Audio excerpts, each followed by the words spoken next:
From United Nations Television, this is UN in Action.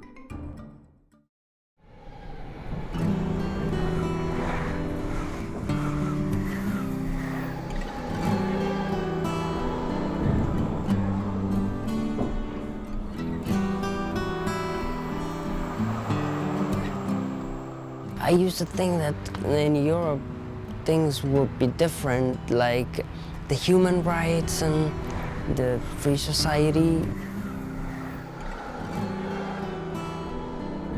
It really makes me feel sad because I don't have any rights. I've lost so much time these 4 years, but I can't go back home.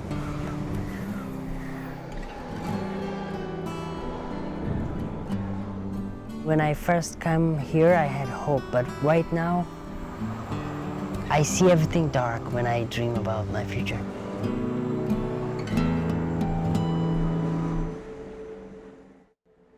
We first met Akhtar in Greece in 2009. Then, aged only 18, he had fled the violence of his native Afghanistan just months before, seeking safety in Europe. He was then living in a cardboard shack in the port city, Patras. This is like living like animals.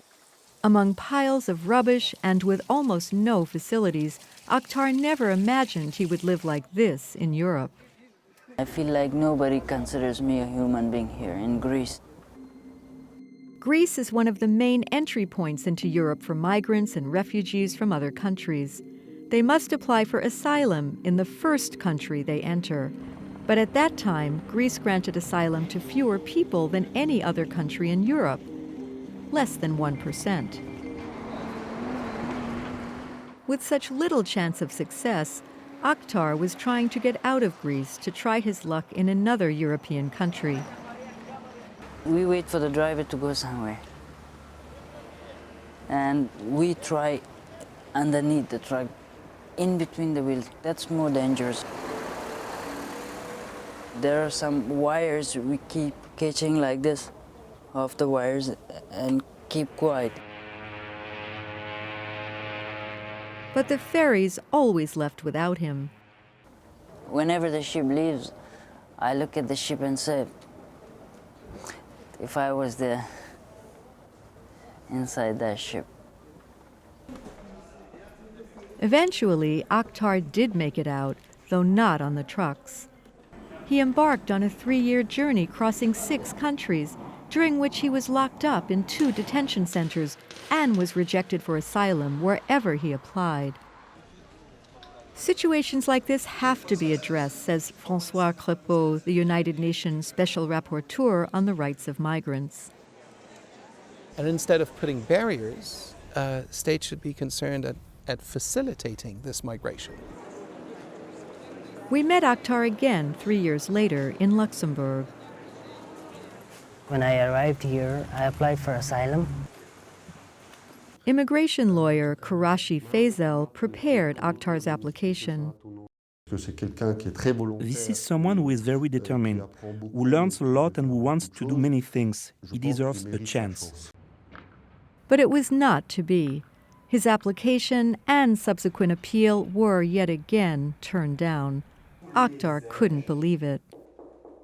I'm a person who believes in hard work and in really doing something. I can offer a lot to this country. But with all appeals exhausted, Akhtar now finds himself again under constant threat of deportation, and with no rights to work, to rent an apartment, or to be recognized as a citizen.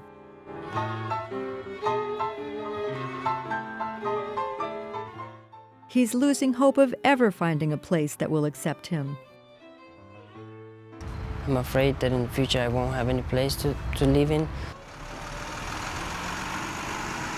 Give me a chance to live here and to live like a normal person. I hoped for a place where I could live in peace.